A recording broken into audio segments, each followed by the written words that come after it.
This will be part 4 of Naruto was a Scarlet Dragon. Now, let's get this belt on the road.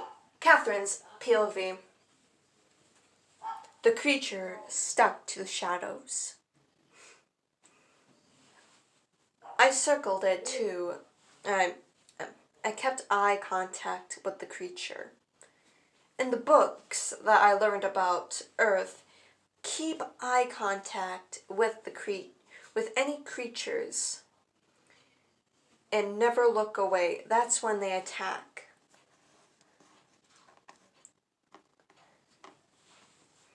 I continued the eye contact. The creature growled. Then I remembered the deer. Oh, I might have scared off its dinner. Ooh, that's not good. I thought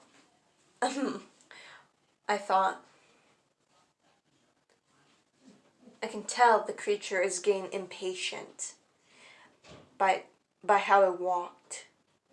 When it stepped on the ground, it was more of a heavy thud. The creature was getting really angry. Then it attacked. It jumped towards me. The creature was what was it? It was around, it was pretty big, quite large, larger than me. But I readied myself. The creature tried to bite down on my shoulder. I jumped out of the way and tried to stab into its shoulder. The creature lifted up, preventing me from stabbing its shoulder.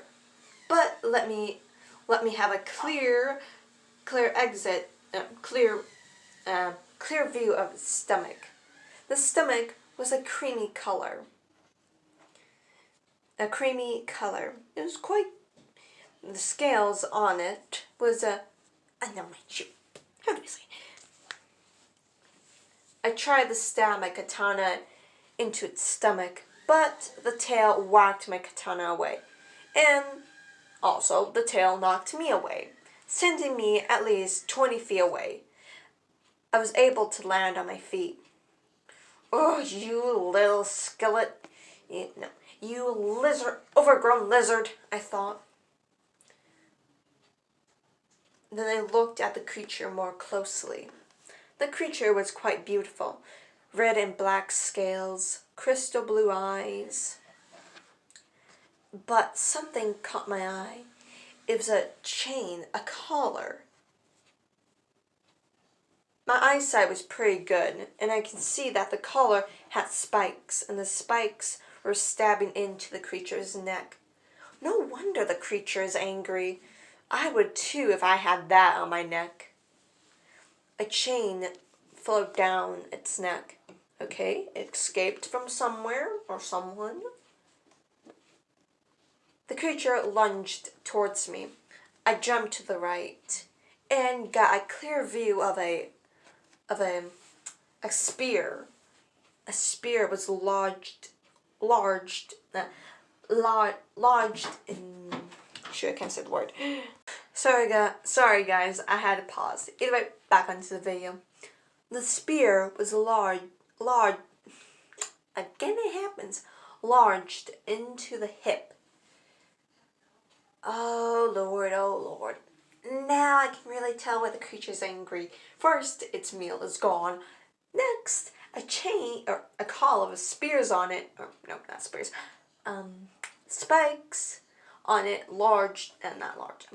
stuck at its neck, and now a spear in its hip. Ooh, I would be angry too, I thought. Well, continuing to dodge and weave through the creature's attacks.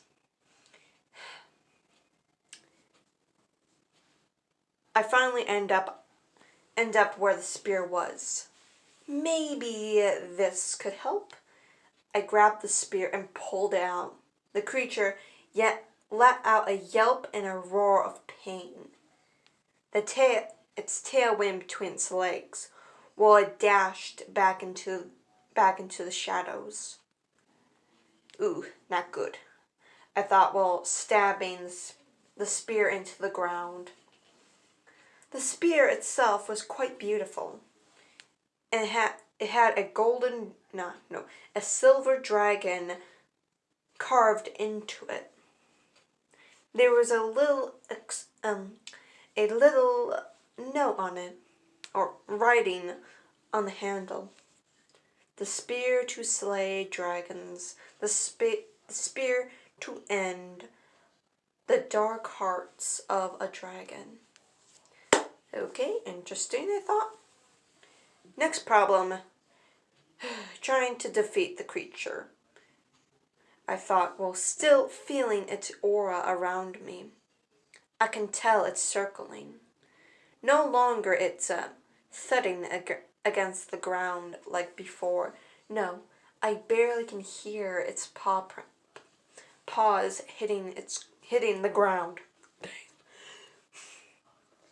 Hitting the ground. The creature moved quickly, so the spear was preventing it to move naturally.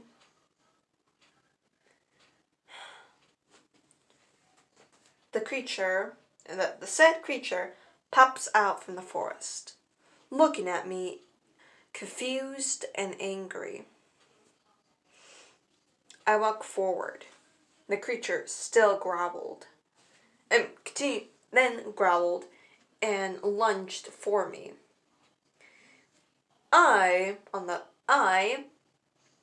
For my defense, I punched the dragon, or said dragon, in the stomach.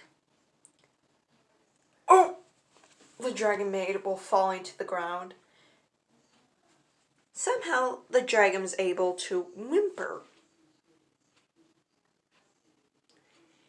The creature tried to get up, but for me, Catherine, the great queen of the Akatsuki clan, will not let the creature go. Go. Sorry, guys. Catherine, the Akatsuki. I'm sorry, guys. You have to listen to me stutter and barely able to get a word out without. Well, you know. I'm sorry. Either way, let me try this again. Catherine the Akatsuki queen will not let this creature go. At least, without my permission. I jumped on its back. I jumped on the dragon's back, grabbing, I guess on its fins? No, not the fins, the collar. Okay, I thought, well, looking closer. Look, the said dragon was jumping and leaping through the air. And I'm in the air too. The dragon is flying. Oh, Lord. I thought, well, holding onto the dragon for dear life, while still looking at the collar. The collar was made out of, what do the humans call it? Silver.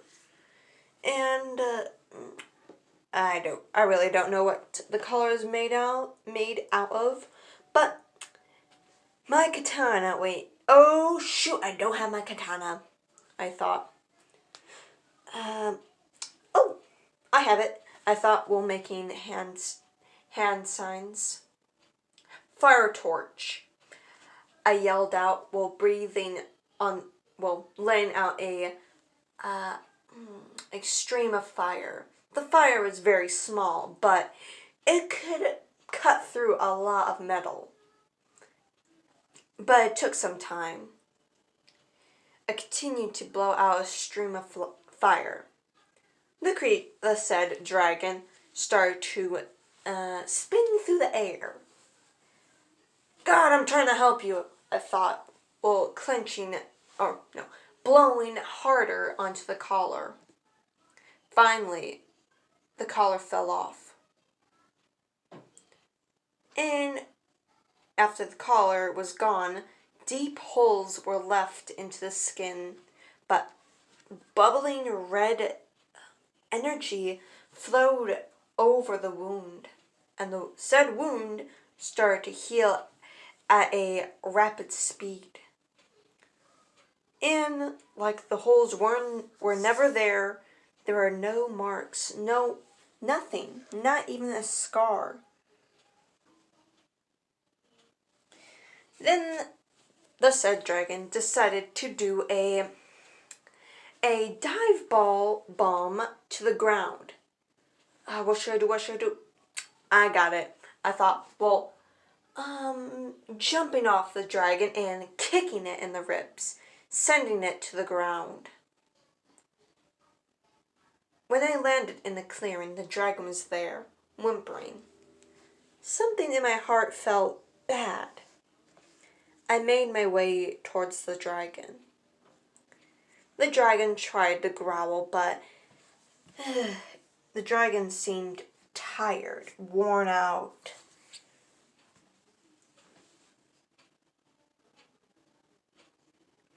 Then I hear the bones crack and snap. The creature's eyelids drooped. Is the dragon dying or something? I thought. The dragon started to get smaller, taking on a more of a human form. 2 legs, 2 arms. And I stare in complete shock. Before me is a human boy. I felt my cheeks heat up. My cheeks heat up. The boy was absolutely beautiful. Tan skin, golden hair, and all around, he was beautiful. He was like a... Oh, never mind. The boy started to groan and try to get up. But it seems like his body won't allow him. I tried to reach out for him, but he slapped my hand away. "Don't you dare touch me," he yelled out, while still trying to get up. "Listen here, kid. I'm here to help. I am no kid. You listen here. You ruined my meal, and hold up. Thank you for getting the spear and collar off me. I 100% am thankful for you doing that, but I'm still angry at you for destroying my meal. Thank you. Now, go back to wherever you are supposed to be, or whoever the heck you are, go away," the boy said while waving his hand off. I grew a tick mark appeared on my head. I bent down and picked the boy up. "What did I say about touching me? Put me down at once," the boy growled. Okay, think back. What? Okay, Koth told me about how humans act. Backflash.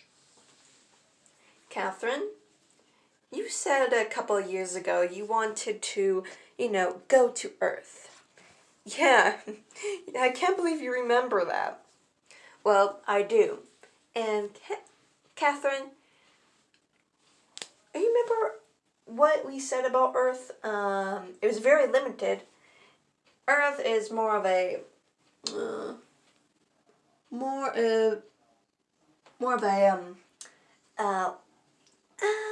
what's the word? Keep thinking, Catherine. I am Koth. What is it? Think. Come on, think. It's more of a planet consisting of weird creatures and the famous humans. Yes.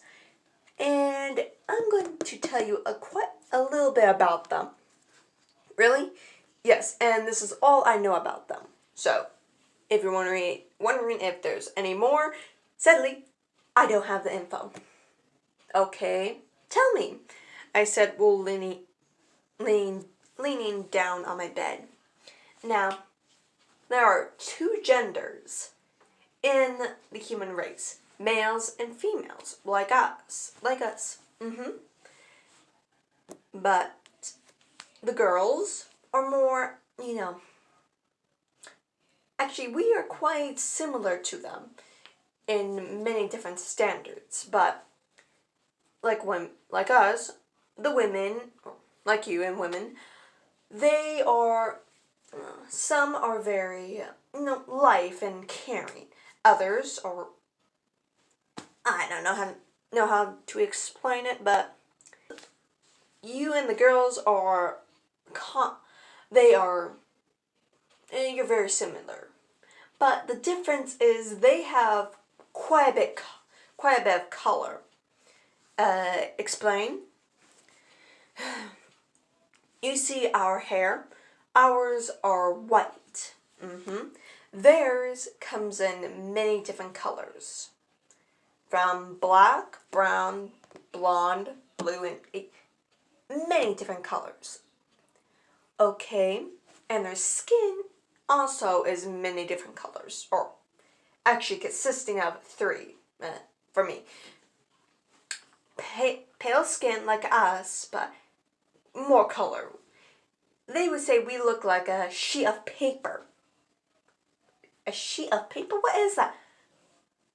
Like this. Koth pulled out a piece of paper. On the paper, it looked similar to our skin, or at least the color. This is paper. They would call us a sheet of paper, or weirdos in their common language. Okay, explain more. Well, for the males, they are more aggressive. Okay, boys in the Akatsuki clan, we are,